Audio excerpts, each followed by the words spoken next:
আসসালামু আলাইকুম viewers, Sumi kitchen লাইফস্টাইলে সবাইকে আবারও স্বাগতম। আজকে আমি হাজির হয়ে গেলাম নতুন একটি রেসিপি নিয়ে। আজকে আপনাদেরকে খুব মজার ও লোভনীয় একটি মাছের ভর্তা করে দেখাবো।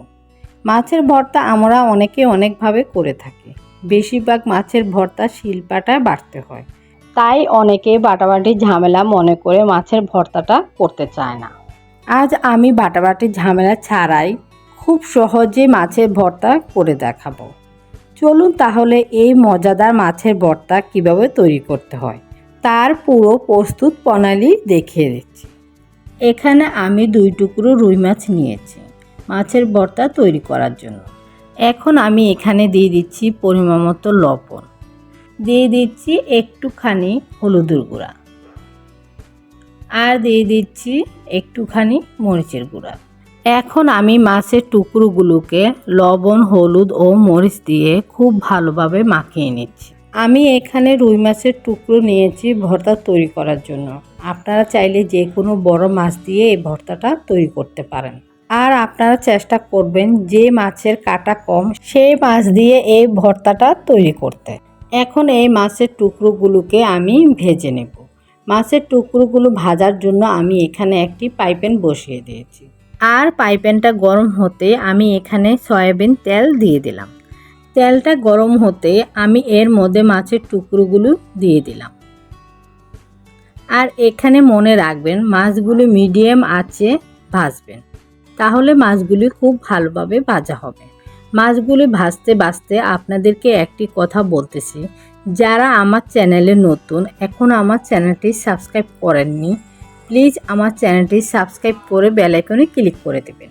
আর যারা অলরেডি আমার চ্যানেলটি সাবস্ক্রাইব করে আমার পাশে আছেন তাদেরকে অসংখ্য ধন্যবাদ। আপনাদের একটি সাবস্ক্রাইব আমাকে নতুন নতুন মজার ভিডিও নিয়ে আসতে উৎসাহ জাগায়। আর এখানে একটি কথা মনে রাখবেন, মাছগুলি কিন্তু একটু লাল করে ভাজবেন, তাহলে আপনার মাছের ভর্তাটা খুব ভালো হবে।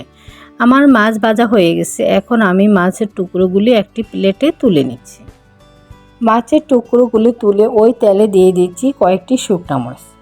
ঝালটা আপনারা আপনাদের পছন্দ মতো কমিয়ে বাড়িয়ে দিতে পারেন। যে যেমন ঝাল পছন্দ করেন সে পরিমাণের মরিচ দিয়ে আপনারা ভর্তা তৈরি করে নিতে পারেন। আমার মরিচগুলি ভাজা হয়ে গেছে। এখন আমি মরিচগুলি একটি প্লেটে তুলে নিচ্ছি। এখন দিয়ে দিচ্ছি ওই তেলে কিছু রসুন কুচি। এখানে তেলের পরিমাণটা কমে গেছে, তাই আমি আরেকটু তেল দিয়ে দিলাম। তেল দিয়ে আমি নেড়ে চেড়ে রসুনগুলি ভেজে নিচ্ছি। রসুনগুলি যখন একটু কালার চেঞ্জ হয়ে আপনার গোল্ডেন কালার হবে তখনই আমি রসুনগুলি তুলে নেব। এই দেখুন রসুনগুলির কালার চেঞ্জ হয়ে এসেছে। এখন আমি রসুনগুলি একটি প্লেটে তুলে নিচ্ছি। এখন ওই তেলে দিয়ে দিচ্ছি পেঁয়াজ কুচি। এখানে আমি হাফ কাপ পরিমাণে পেঁয়াজ কুচি দিয়ে দিচ্ছি। আপনারা চাইলে পেঁয়াজ কুচিটা একটু বাড়িয়েও দিতে পারেন, আবার কমিয়েও দিতে পারেন, আপনার চয়েস মতো। এখানে মনে হচ্ছে তেলের পরিমাণটা কমে গেছে, তাই আমি এখানে আবার আরেকটু তেল দিয়ে পেঁয়াজগুলিকে নেড়ে চেড়ে ভেজে নেব। পেঁয়াজগুলি ভাজতে ভাজতে যখন পেঁয়াজগুলি নরম হয়ে আসবে আর কালার চেঞ্জ হয়ে আসবে তখনই আমি পেঁয়াজগুলি তুলে নেব। আমার পেঁয়াজগুলি ভাজা হয়ে গেছে। এখন আমি পেঁয়াজগুলিকে একটি প্লেটে তুলে নিচ্ছি। এখন ভর্তাটা তৈরি করে নেব। এখানে আমি 2 টুকরো মাছ ভেজে নিয়েছি। প্রথমে মাছগুলি কাটা ছাড়িয়ে নেব। মাছের কাটা ছাড়াতে ছাড়াতে আপনাদেরকে একটি কথা বলতেছি, অনেকেই কিন্তু মাছের লেজ খান না বা পছন্দ করেন না। তখন ওই মাছের লেজগুলি না ফেলে দিয়ে আপনারা এই ভর্তাটা মাছের লেজ দিয়েও করতে পারেন। তাহলে আপনার মাছটা খাওয়া হলো আর মাছের লেজটাও অপচয় হলো না। লেজটা দিয়ে আপনি ভর্তা তৈরি করে নিতে পারেন। আমার মাছের কাটা ছাড়ানো হয়ে গেছে। এখন আমি প্লেটটা সরিয়ে আরেকটা প্লেট নিয়ে নিলাম। এই প্লেটে আমি শুকনো মরিচগুলি একে একে ভেঙে নেব। আমি 2 টুকরো মাছ দিয়েছি, তাই ঝালের পরিমাণটা বুঝে দিয়েছি। আপনারা যদি ঝাল আর একটু বেশি পছন্দ করেন তাহলে ঝালের পরিমাণটা বাড়িয়ে আপনারা মাছের ভর্তাটা তৈরি করে নিতে পারেন। এখন আমি দিয়ে দিলাম পরিমাণ মতো লবণ। লবণ দিয়ে মরিচগুলি মাখিয়ে নিলাম। এখন দিয়ে দিচ্ছি ভেজে রাখা পেঁয়াজ দিয়ে মরিচের সাথে ভালো করে মিশিয়ে নিচ্ছি। এখন দিয়ে দিচ্ছি ভেজে রাখা রসুন কুচি। রসুন কুচিও আবার ভালো করে মিশিয়ে নিচ্ছি।